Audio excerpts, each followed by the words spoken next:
All right. Good afternoon, good evening. It is 4:30 p.m. Central Time. It is Wednesday. It means it's time for office hours here on the Academy. Hey there, Andrew. How are things? Pretty good. Trying to stay inside and stay cool a little bit this week. Yeah, it's been warm, to put it mildly, outside. I also have not been outside much, but yeah, for a Yeah, reason. as long as you can avoid it. How about you? You had a nice week? It's pretty good. Yeah, I'll say so. Good. Good. That's all we can hope for, right? Indeed. All right. Got a couple of articles that I can kick us off with this afternoon if you'd like. That is always welcome. So here we are. Right. Let's see So that looks perfect right there. all right. So one thing that I came across a little bit ago that I thought would be worth mentioning is that Microsoft acknowledged that in some cases Windows 11 Pro is failing to upgrade to Windows 11 Enterprise. Basically, this error code comes up, and it seems that this has potentially been happening since April Patch Tuesday. So I think I've seen a couple of messages or threads going on about this issue. So Microsoft is officially acknowledging it. Basically, you can see here the workaround is working on a resolution that will be released on a Windows update in the coming weeks. So we'll keep our eyes peeled on any additional workarounds that are released or when Microsoft actually patches this issue for us. So pretty interesting. To say the least. I also came across a couple of nice articles. One here from Nicholas Alberg on how to. So for a while now, when you log into a Windows 11 device for the first time, join it to do an Entra join or go through the Autopilot process. Many of you are probably familiar with seeing the Windows Hello for Business provisioning workflow. So Nicholas wrote an article here on how you can actually disable that should you need to. There are a couple of notes that I want to point out here at the top. There are a few downsides that come with the policy that he's writing about here. And additionally, the CSP that he's using. The documentation says that it works for only insider builds, but he was able to get it working on the May 2024 cumulative update for Windows 11 as well. So if this is something that you need to do for a select number of devices or users where you want them to go through and provision Windows Hello for Business later on, not at the moment that they sign in, his blog post here will be a great resource for you, I think. And the usual disclaimer, this is obviously not a supported solution. Yeah. Since the CSP have that mention in it, so you're on your own if you stumble across some troubles. Absolutely. And I might say, too, you probably, given the security improvements that Windows Hello for Business brings, you may want to consider just doing that right away anyways. But it's there. Yep. Yes. All right. And then lastly, came across this blog post from Jonathan over at System Center Dudes. We've had a couple of conversations here on office hours over the last several months on how to deploy the new Microsoft Teams client.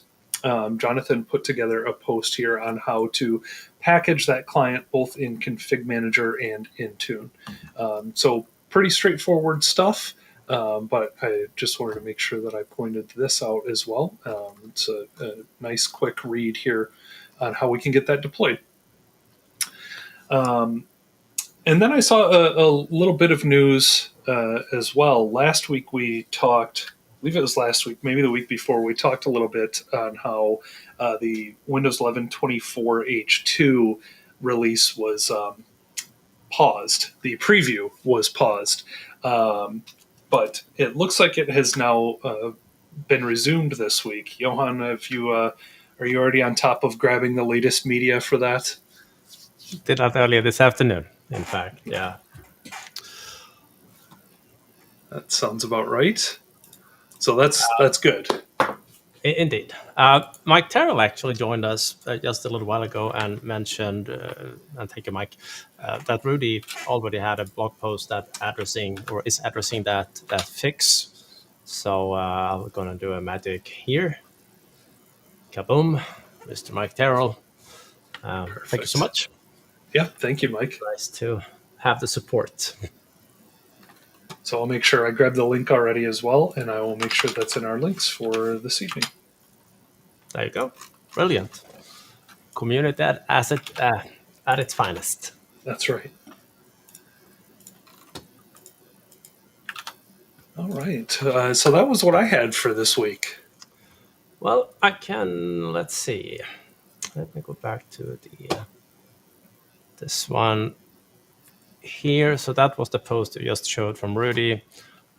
This is the Flight Hub for Windows 11 24 or 24H2 update. And as you can see here, there haven't been really an update to this web page since back in May.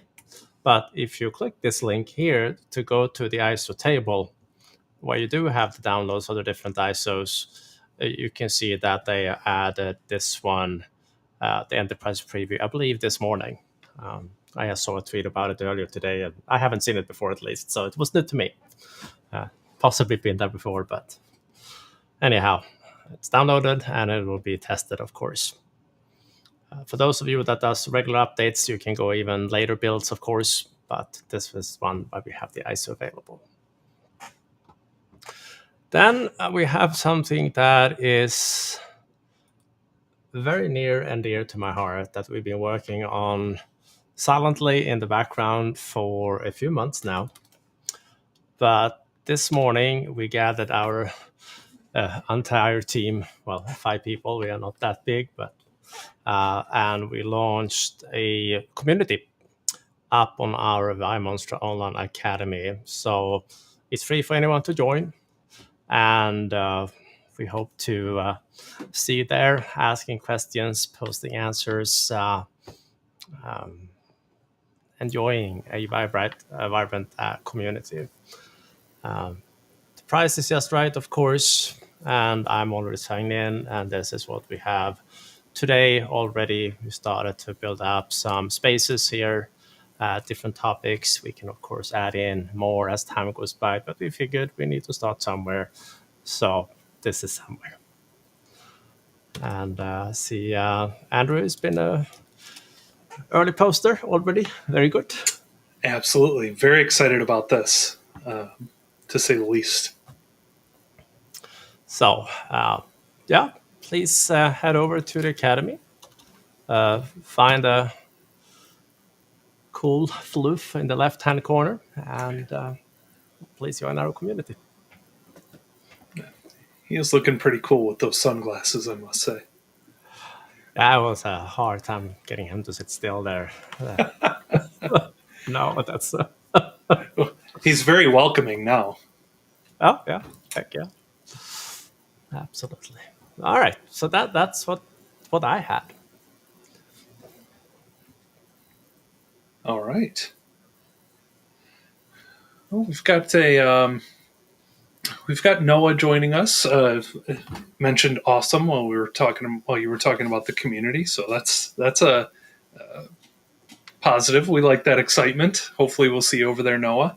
But then he also had a question coming in here on ConfigMgr version 2403 and trying to enable BitLocker management. They are running enhanced HTTPS and have HTTPS enabled on their top level site on their management point. But the following errors are showing up in the event viewer: unable to connect to the MBM recovery and hardware service with an error code. And the documentation says this is because they don't have HTTPS enabled or PKI certs. However, BitLocker management handler log on the device says could not check enrollment URL with an error code. Any ideas?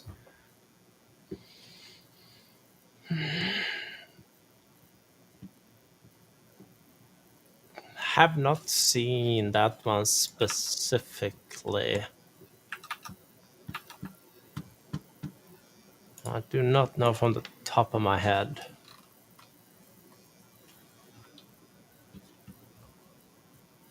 The only thing that comes to mind is that Niall Brady and Maurice Daly, they put together some nice, step-by-step guides where you can go in and verify what you might have in terms of settings. But I have not tried to set up that one fresh on the 2403, only earlier versions.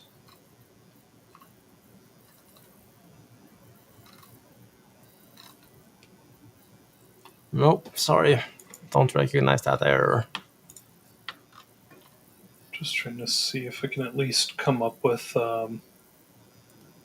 You said Niall and Morris had blog posts about those.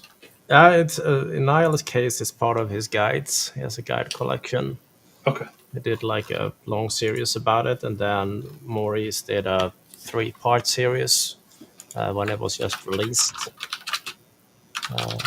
up on their site.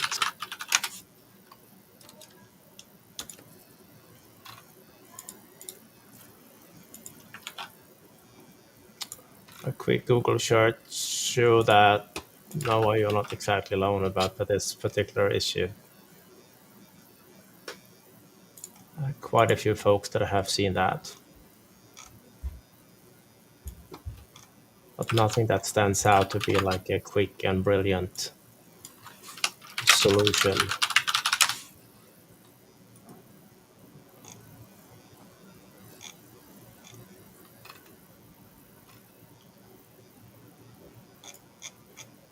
Now that will probably require a bit of research. Sorry about that. But hey, it's a good question to post in the forum in case someone else have stumbled across it. So might be a good first post there. That's true. That is true.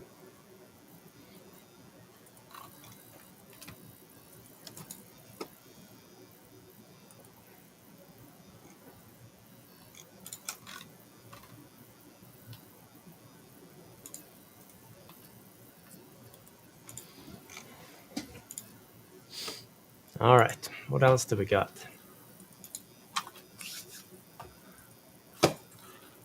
Let's see. I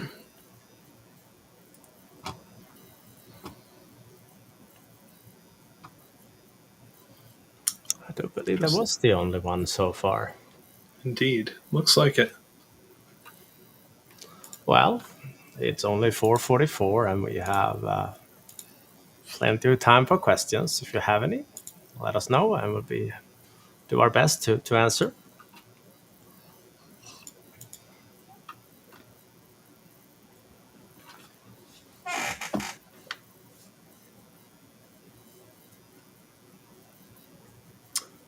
Will is having a question there on X, aka Twitter. Can you discuss if you know of any large regulated enterprises managing devices through Intune only? I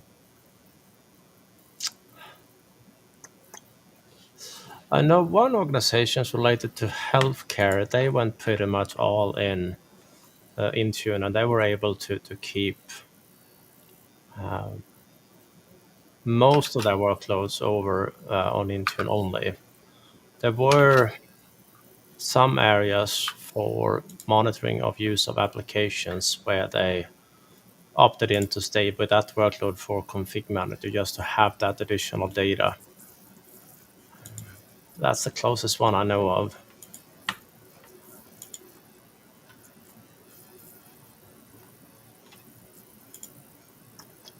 Do you know of anyone, Andrew, heavily regulated or large regulated enterprise? No, unfortunately not.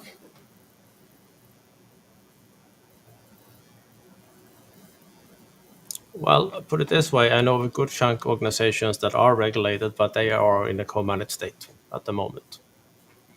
They have ConfigMgr and Intune. So,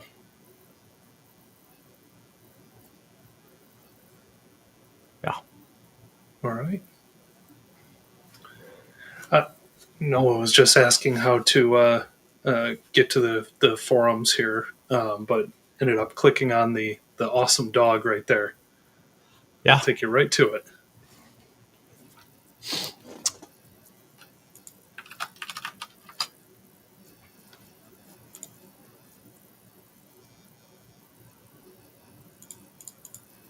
And that one is hard to miss. So, Yes.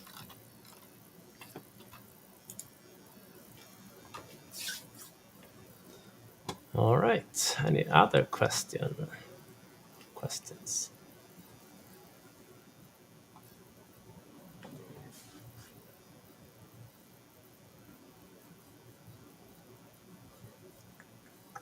So,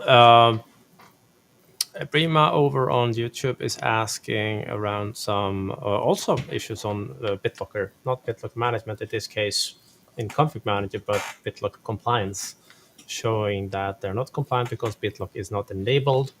When I try to enable manually, I get an error that GPO conflicts.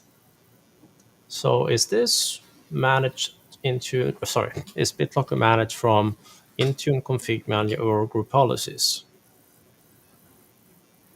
Because GPO usually don't say that they have a conflict.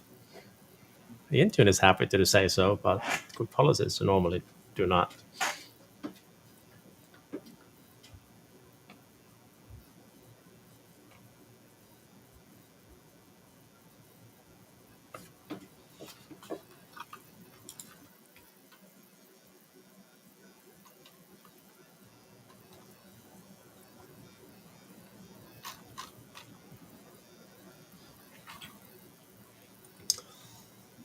Well, while we're waiting for a reply to that follow-up question from us, we have showcased a few times here on the Academy some great resources for BitLocker management, for setting it up in Intune. And one of the best guides there is from Brooks Pepin. He put together some stuff around before they changed the UI, I should add. So you have to take the screenshots here with a grain of salt because they have changed since this post was created. But this one takes you through the initial configuration and also what you need to do for a complete silent and automatic enabling of BitLocker. So highly recommend to go through this post if you haven't done so already. Just again, the screenshots have changed here a little bit, but the information around it is the same. Just that the images that are different. So I would start there. It's a good post. Yep. And there was a follow up here that these are Intune managed devices. So Yeah. Yeah, and also, of course, make sure you don't have multiple configuration profiles trying to apply the same type of settings. When we started do a lot of BitLocker setups, I often refer to and used, not that one, close that little friend.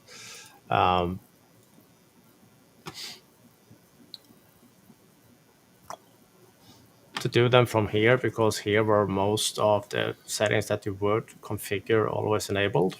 But then I moved on to use settings catalog and other settings since then. I found that easier because there are some settings you don't have here also that is useful for BitLocker.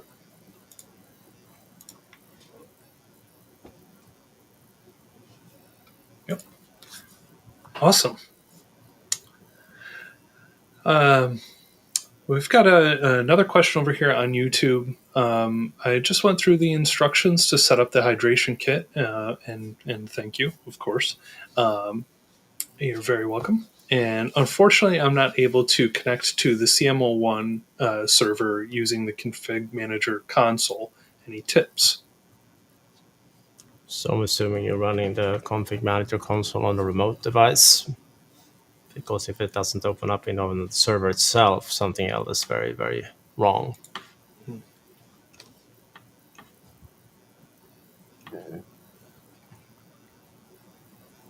The hydration kit by default has the required or needed ports open in it to run the console, unless you have changed something. There is a pretty decent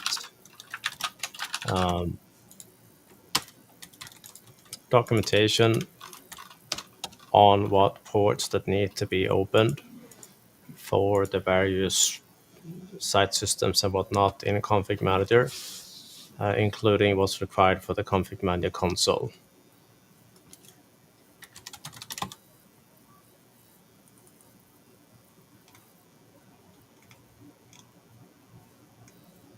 So just making sure those ports are available, and you should be good to go. Otherwise, as funny it may seem or stupid as it may seem, I would bet my money on DNS in that case. Well, there's a reason why DNS is always blamed. I saw the follow-up comment there that the console is installed on the site server itself. Well, it can still be name resolution, but I doubt it in this case. I would suspect something went wrong with the setup. Something is missing. In the root of that folder, when you run the hydration kit, see if I have anyone around. Yeah, maybe this one here.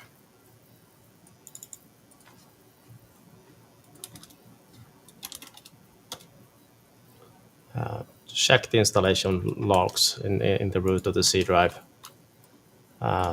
This one in particular, to see if something went wrong with the server. Make sure SQL is running and all that good stuff.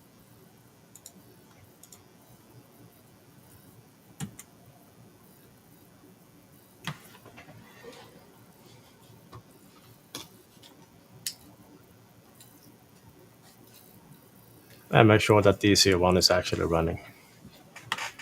The domain controller in the lab. Important piece for sure. Yeah. Tried to log into my site server in my lab before, and took me a couple minutes to realize DC01 wasn't running. Yeah. It's to be running. Needs to have a domain controller. Absolutely. Or technically, you need to have directory services. It doesn't necessarily need to be a local domain controller. I was talking to Kim Uppalfens over at during MMS, and he apparently managed to get ConfigMgr running to the cloud-based directory services. Oh, wow.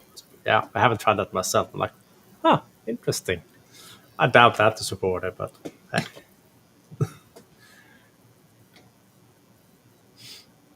Anyhow. Hey, Gary's here. Hello, Gary. Hey, Gary.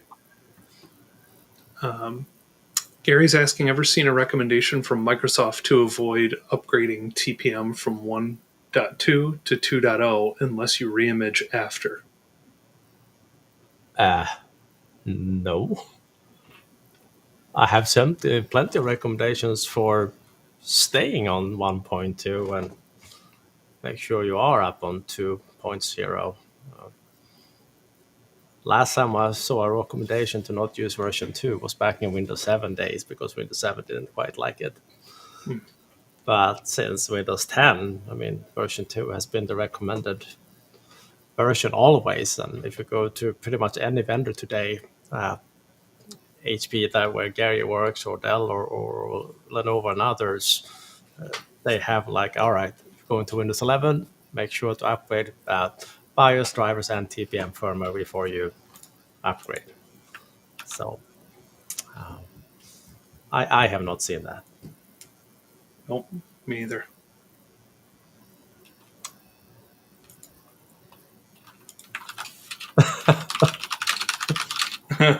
Yeah, Mr. TPM himself chimed in also there.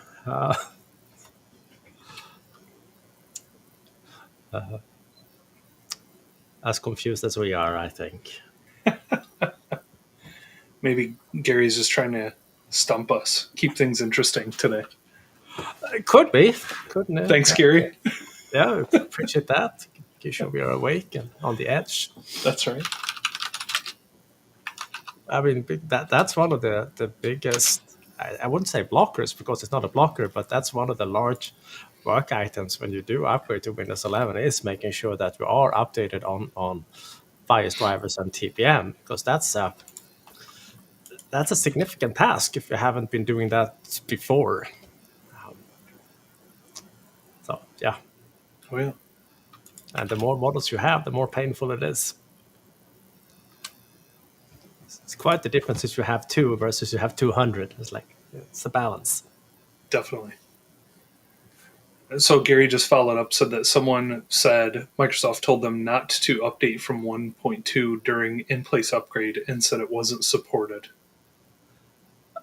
Well, in that case, you can start to argue about technicalities. Setup XE itself is not capable of doing a TPM upgrade. No, it cannot do that. But you can definitely do it before you run setup or after you run setup. So,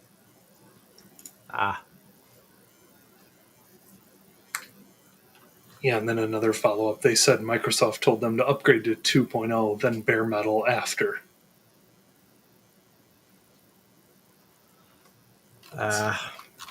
no.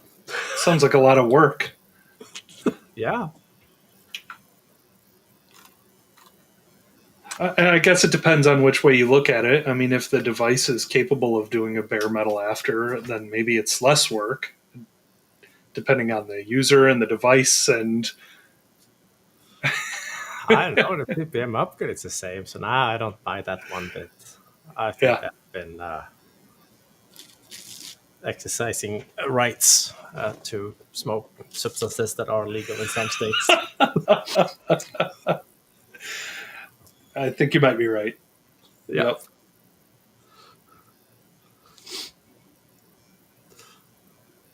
Yep. Yeah, I like Mike's recommendation here. I would ask for a link to the documentation that states that. Yes.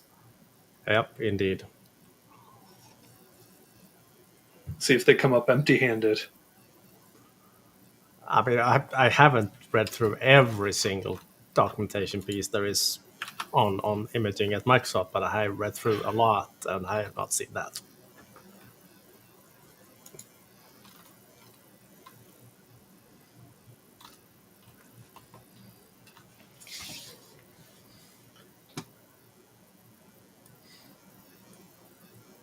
All right. Anything else?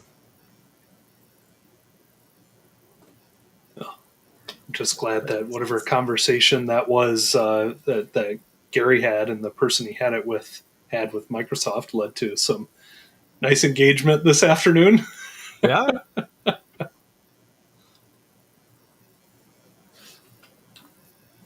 Indeed.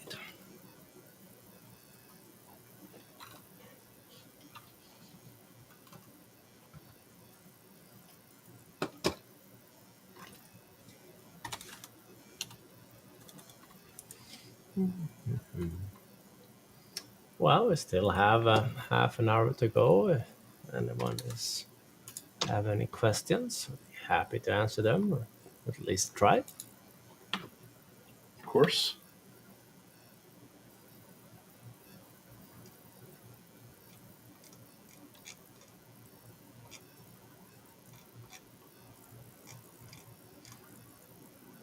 Otherwise, I'll have to ask if you caught up on House of the Dragon's premiere on Sunday. I didn't yet, but Oh, yes, I did.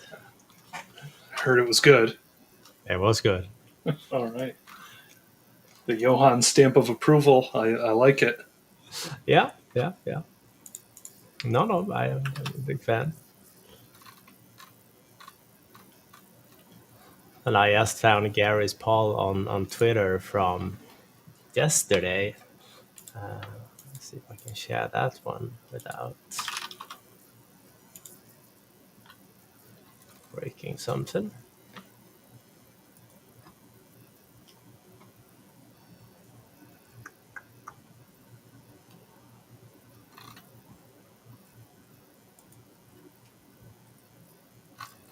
if this will work. Give me just a moment.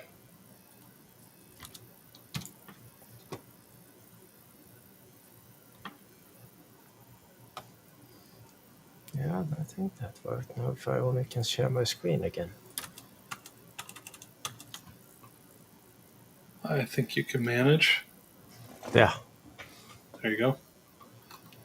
I was quite on par with the topic we talked about earlier, so.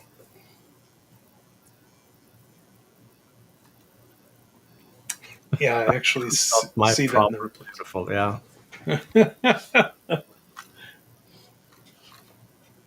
Yeah, that's interesting. So the actual reply was there was a quote from a Microsoft TPM PM. Windows does not support switching between TPMs without reinstalling Windows. Flashing the TPM firmware between 1.2 and 2.0 would fall under this case. Interesting.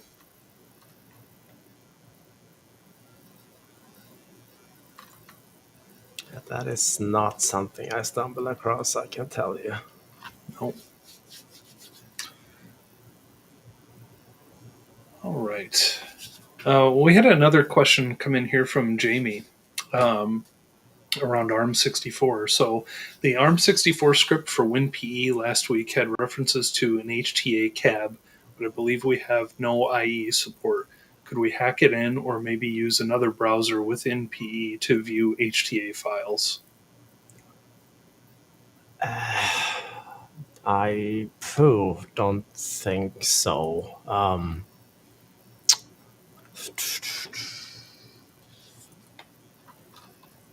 Let's see, I think I have one server up on that version.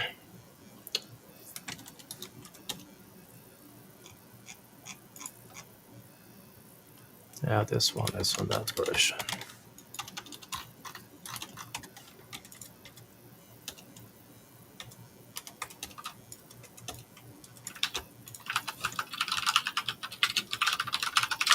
That's 64-bit, and the question was around ARM. No, that one is not available. VB script is. I got that to work, but not HTA. Technically, it might be possible to squeeze it in because of the x64 emulator, but this one here, but I have not tried.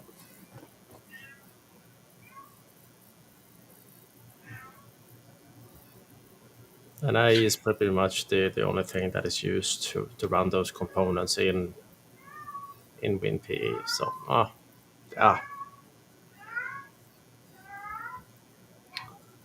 I would recommend probably write a different UI if possible.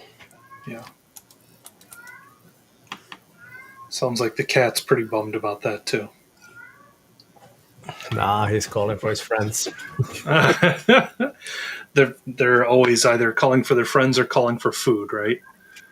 Yeah, that is the case. All right. Follow up from Noah here. Posted his BitLocker experiences in the forum, which is awesome. Very happy to see that, Noah. Welcome aboard. Appreciate your feedback too. It looks like so Noah says it would be nice if we could post a few photos per post. It looks like we're currently limited to just one, and you can actually follow up in the comments with additional photos, but maybe being able to post more in one post. Appreciate that feedback. Yeah, that could be something we can look into and see if we can configure. Yep. All right. Damon's got a question over here on YouTube. Any suggestions on best practices in migrating GPOs into Intune and disabling them without having any impact on users?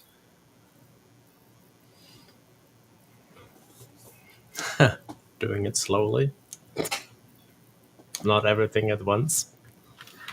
Yeah, I mean, one thing that that we often talk about, not just us, you'll hear this across the community, of course, is that's a perfect time to review all of the GPOs that you have in place and that have been in place for a very long time, and really seeing if you can start over.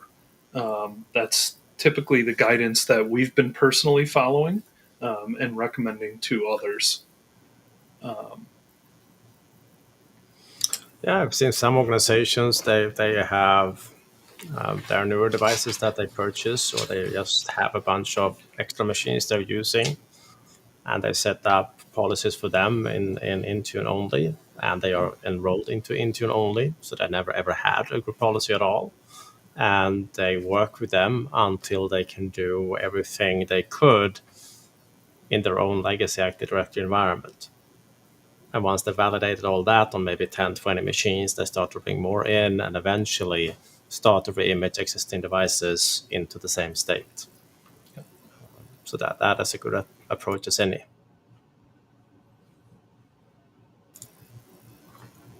As we mentioned many times here in the office hours, there is no convert of existing devices. They have to be flattened and bring in again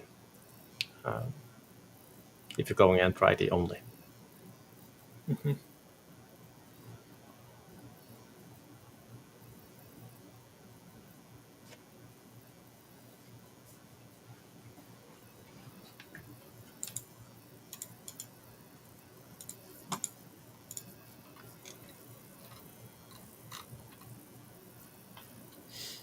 All right. Anything else? Nothing else at the moment that I'm seeing. Still got a good 23 minutes available. Oh, yeah. There was a question coming in on YouTube regarding macOS and Kerberos single sign-on. And am I the only one struggling to get this to work in Edge and Chrome? I haven't the foggiest. Yeah, I do not have a Mac. same, unfortunately. Unfortunately for this question, at least. Um, it's interesting. So I've really been without a Mac. I've really been trying to pay attention to seeing what the platform SSO stuff is going to be doing for that. I outside of the actual systems management stuff, as we do, I am quite fond of dabbling in the identity management space as well. So curious to see how this how that new feature plays out, and if it improves scenarios like this. But unfortunately, I've not played with it at all.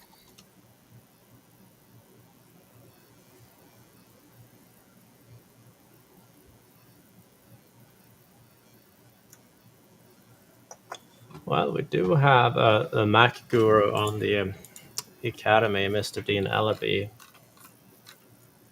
He's been running a lot of trainings on that part. So again, maybe try a post in the forum on that, and I'll see if I can convince Dean to chime in with an answer. Twist his arm.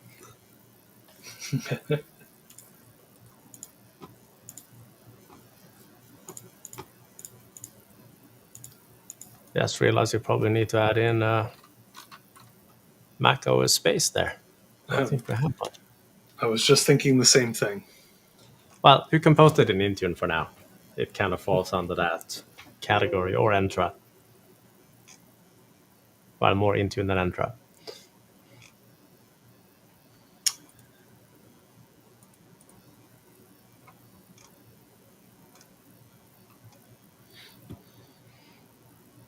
Yeah, we have Windows Client, we have Windows Server. Yeah, we should throw in the Mac OS also.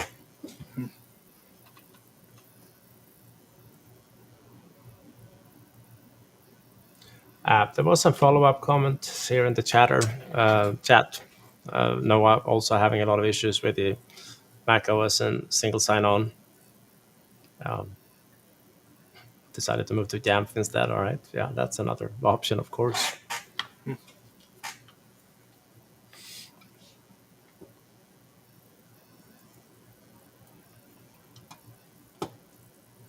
Interesting. I've heard a bit of back and forth recently on going Intune, going Jamf. I know that there have been a lot of improvements in Intune surrounding the management of Mac OS and iOS and things like that over the last couple of years. So we just continue to see it improving every month. It seems like, when we share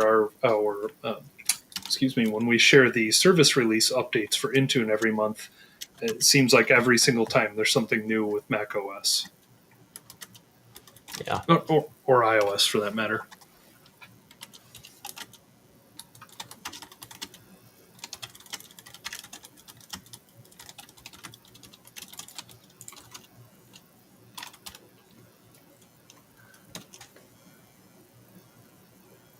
So Damon's asking any good sites for testing and rollout of, I think this is referring to Autopilot V2 or the device preparation. We shared a few links a couple of weeks ago. I'll be happy to share those again. A couple from Rudy, from Steve Weiner, and Damien had some automation posts as well. And there have been some follow-ups to these posts since then. Do you have them on the screen? I can in just a moment, absolutely. Let's see. Let me pick one because there are so many. Because we're spoiled in this community. So yeah, I've got one from Rudy up right now. So Rudy's got a post here that walks through it. He's got at least one other post that I'm aware of, probably a couple more, and he's got a nice drawing or a diagram of the whole flow, which I really enjoyed. I believe Niehaus had a few as well. Yep. And then I think this is Steve's video, over at Rubik's. And he did a 4-part series on this.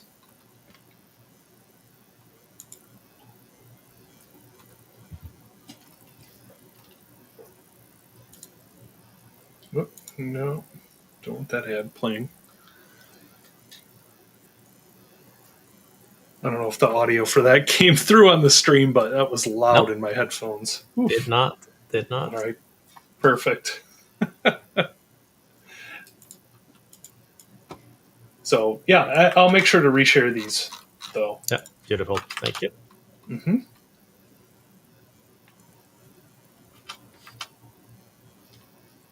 Absolutely. All right. Any other questions? Yeah, just a follow-up comment from Noah here on Intune and Jamf, hoping to get back to Intune at one point and have it all under one big roof. And that's typically been the benefit that I've heard. The biggest benefit is in a lot of organizations that has outweighed some of the things that you may still leave behind with Jamf. Just having all of your devices in one place. Even better if you're like a Defender for Endpoint organization, where you have you'll have your devices in Defender for Endpoint, have all your devices in Intune. Of course, as I mentioned, there can be trade-offs with that, but it seems to work pretty well for a lot of organizations now.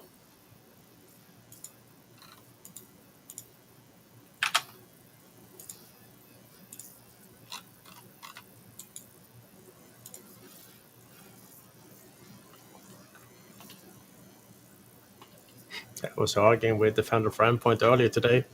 Someone put in a rule to block WMI access. That was fun, trying to use some PowerShell commands. Yeah, a little bit of a struggle after that policy was in place. Yeah, open up WMI Explorer and it's like, no. Okay, sorry. Yeah, it's testament to how you need to be careful to roll those things out. Yeah, I mean, I've seen where it's coming because you can do a lot of creative research through WMI on devices if you have a little bit more access than you should. Yeah. But at the same time, it's quite useful for management also. Yeah, is that the one? Was it the ASR rule that you basically can't implement if you have ConfigMgr in place. Yeah. ConfigMgr is also using WMI, it turns out. Mm-hmm. A little bit. Yeah, just a little. It's like WMI with the UI. Exactly. All right. Noah's asking, how hard is it to get Autopilot working with ConfigMgr? I've not done much looking yet, but figured that we might be best to answer that. Well, until a month ago, it was fantastically easy. Yeah. But since Microsoft is putting, how do you say it, putting stop for the Autopilot for existing devices scenario, it makes it harder. You can still use your normal packages. Have a post on that. Otherwise, you have to get creative. You can still have the ConfigMgr sequence call a script early that calls a web service that does the complete registration, and then reboot the device, and it will be coming up, or you run that script early before the out-of-box experience. You can still run script in the specialized paths, or take advantage of the new V2 scenario. Might be doable to call the same way to make sure your corporate identifiers are in place already, etc., before the machine is allowed to come up in out-of-box experience. So. Yeah, I was going to say the other way around. I mean, if you're coming from Autopilot and you have a CMG and you want the ConfigMgr client installed on an Autopilot device, that's pretty straightforward and works well. Yep. Basically, set up that configuration in Intune and assign it to your devices, and away you go. Yep. Yeah, so a few different options there, absolutely. Even though the original Autopilot for existing devices is going away. Yeah. Actually, topical question here that just came through. Do we know if co-management authority, which is the configuration for pointing your Autopilot devices to a CMG so that the ConfigMgr client can get installed and become co-managed, does that work with Autopilot V2? Asking because when I try it, it always stalls at 100% complete at the work and school part. I do not know. I haven't tried. No, I haven't tried it yet either. It's a great question. I know that Niehaus was running. Maybe. Let me share this screen here. Niehaus wrote a post on running a ConfigMgr sequence through Autopilot V2. And obviously, in order to do that, they have to install the ConfigMgr agent as part of that process. Otherwise, it's really, really hard to deploy a sequence from ConfigMgr to the device or run it.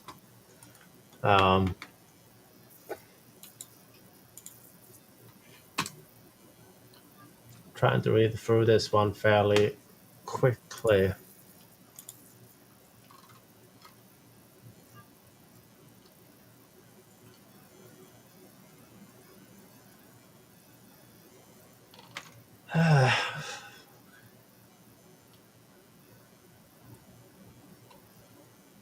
It seems doable from what I'm reading here, but I haven't tried it. And apparently Niehaus got it to work. Yeah, and if you actually scroll up to the top of this article and click on the link in the first sentence mentioned in my previous post, and then scroll down, there is a can I use co-management authority to run? Yep, that paragraph right there. So similar to what he had in the latest article, that it appears to work, though it's not tracked like it was previously. Yeah, he also tried to find anything in the documentation but couldn't find it. But apparently Yeah. it seems to be working. So, give it a go.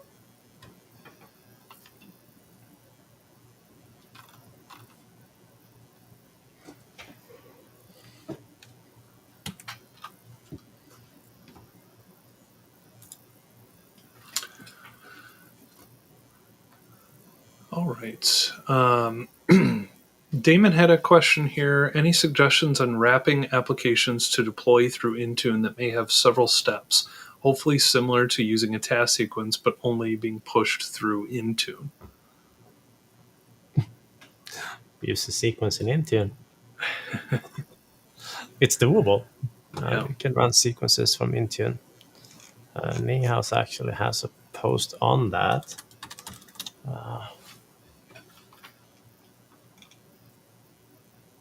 He was doing it through Autopilot, but it was a Win32 app.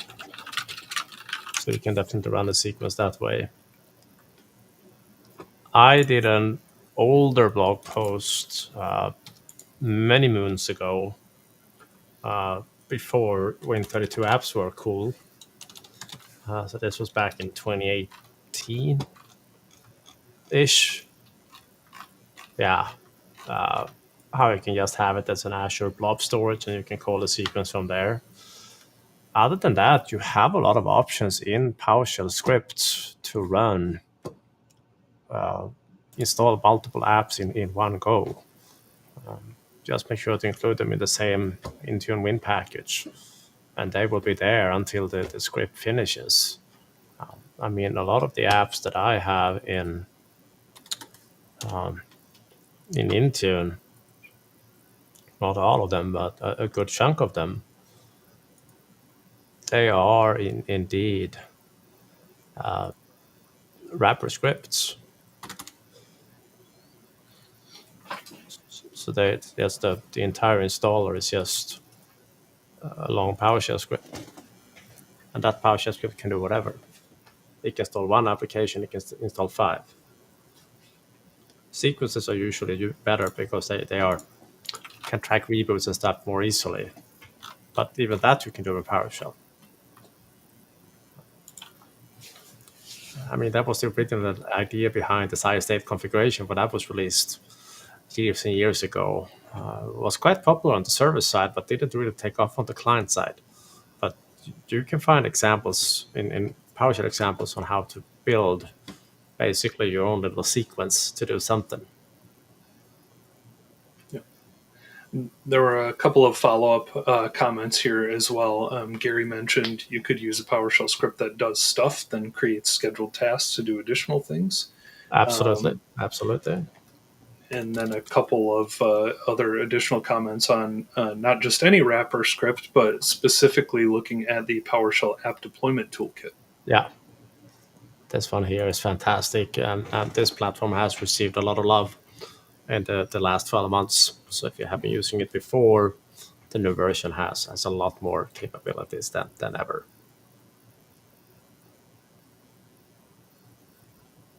I even really see good some GUI tools to help create this have been available. Master Packaging, I think, was one of them. Oh, okay.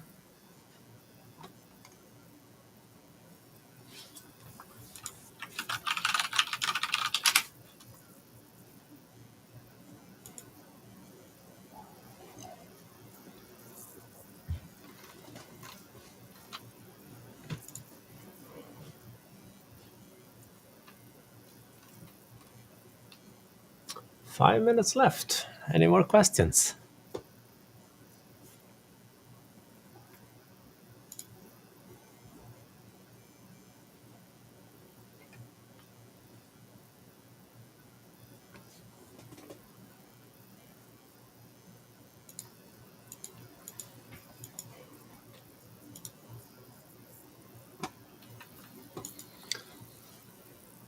For those of you that arrived late today or later today, one big thing we announced was that our community opened up today on the Academy. free to join, ask questions about pretty much any given topic, at least in the areas that we cover here. But other than that, we hope to see you there. And help out if there's something that that we're not familiar with. I know Noah's already posted something there that we didn't have an answer to right away, at least. Yeah, we definitely hope to see you there. That'd be fantastic. Absolutely. Totally agree.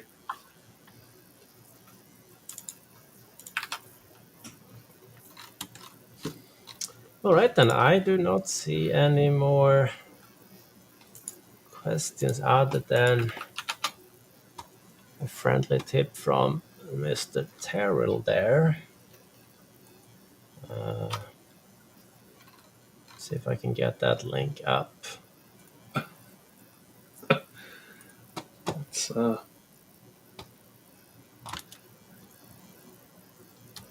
an interesting one. Yeah, that one was interesting. Not something I have seen, but all right. Yeah, we'll definitely share that one. Thank you, Mike. Yeah.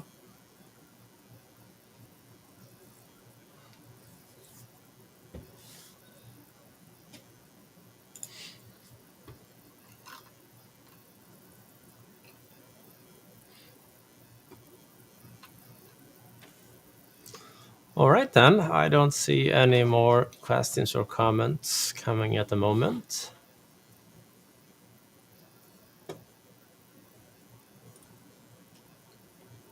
So with that, you had anything in mind, Andrew? Nope. Nope. All right. Thank you, everyone. Thank you, Andrew. And we hope to see you again next Wednesday. Have a good one. All right. Thanks. Have a great rest of your week, everybody.